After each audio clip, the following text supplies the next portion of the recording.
This is it, folks. The new Sony WH-1000XM4 noise canceling headphones. Much anticipated. A lot of people have been waiting for this headphone, and I'm excited to tell you what's new about it. So let's get right to it.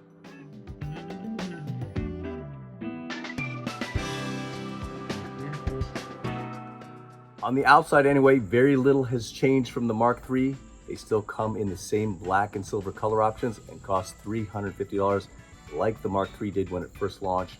If you look closely, there are some subtle alterations that are designed to make the headphones fit more comfortably. The ear pads are ever so slightly bigger. You see the oval inside is a little wider, and the padding is also a touch softer. And then some of the padding has been shaved off the top of the headband. All these little changes are supposed to reduce the pressure on both the top of your head and around your ears. I did find them slightly more comfortable to wear over longer listening sessions. And oh, they do weigh a gram less than the Mark III. There's no change to the buttons, at least in terms of their placement. The button that used to be labeled NC Ambient is now labeled Custom. From the app, you can now program that button to do what it did before, namely toggle between noise canceling and a transparency mode that lets sound in from the outside world. Or you can program it to perform another function, such as activate Amazon's Alexa or Google's voice assistant. Also, if you hold it for a few seconds, the headphones go into a calibration mode to detect the shape of your head and whether you're wearing glasses. It then optimizes the headphones based on those readings. The bigger changes are on the inside. One you can see inside the left ear cup, there's a sensor that detects when you have the headphones on and automatically pauses the audio when you take them off. It doesn't seem to affect the battery life, which is still rated at 30 hours with wireless and noise canceling on. And you get 5 hours worth of juice from only 10 minutes of charging via USB-C.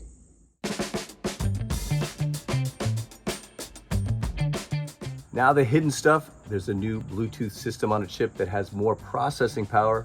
The headphone still uses Sony's QN1 chip that's found in the Mark III, but Sony tweaked its algorithms for noise canceling and digital signal processing to slightly improve both the sound and the noise canceling.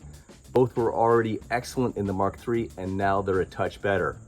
These aren't huge upgrades, but more subtle improvements. The headphone does a little better job of converting streaming music from services like Spotify to pseudo high resolution, according to Sony.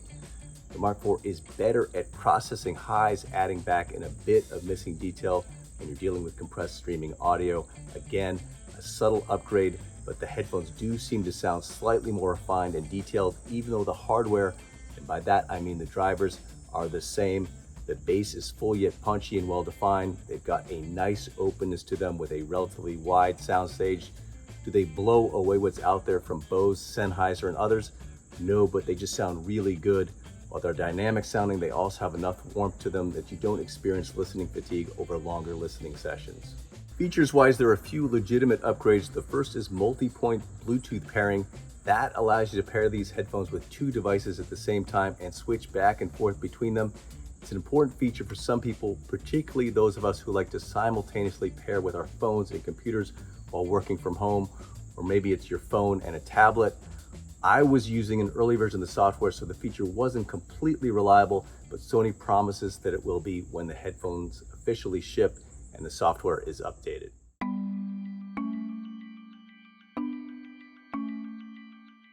From the beginning, the 1000X's signature extra feature was a quick attention mode. If you hold your hand over the right ear cup, it pauses whatever audio you're listening to and lets sound in so you can quickly have a conversation, then go right back to what you're listening to just by removing your hand. That's still there, but there's a new mode called Speak to Chat that's essentially hands-free quick attention. If someone comes up to you and wants to chat, you can simply start talking. Hey, what's up? And your audio pauses and the headphones go into ambient mode. That's pretty cool. The audio then resumes after a set period of time. You can set it from anywhere from 15 seconds to a minute, or you can manually resume it by touching the ear cup. I did make the mistake of having it on while I was out walking my dog. Every time I'd say something to him, my music would pause, which was irritating. Since dogs don't talk back, I didn't need to hear what he was saying. So remember to turn it off if you frequently have conversations with animals. I'll finish up by talking about the two biggest complaints people had about the Mark III. The first was that voice calling wasn't that great, and the second was that the touch controls just wouldn't work in very cold weather.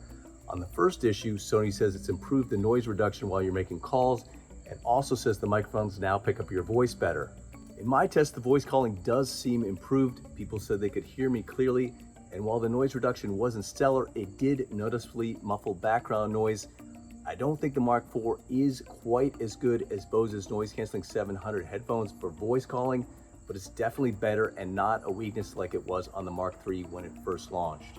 As for the touch control's responsiveness in cold weather, well, Sony says it's made some improvements there too. I'd love to test it, but it's somewhere where I am. I don't have a walk-in freezer handy, but once the cold weather comes, I'll put my findings up on my text review on CNET. I'm not convinced the touch controls will work flawlessly at really low temps. Then again, a lot of electronics just can't handle sub-zero weather. I will say they are still pretty toasty on your ears in hot weather. That's Sony's WH-1000XM4 in a nutshell. If you already own the Mark III, it's probably not worth upgrading to. Just not that big a leap forward. But this is a great headphone that's now about 15 to 20% better thanks to a few small but significant upgrades, and it should improve a bit further with firmware updates. It remains one of the top noise canceling headphones, if not the top one out there, having the best combination of comfort, sound, performance, and extra features. We'll see what competitors like Apple, Bose, and others have in store over the next 6 months. If I was going to drop $350 on a noise canceling headphone today, this would be at the top of my list. I'm David Carney for CNET. Thanks for watching, and let me know what you think in the comments section.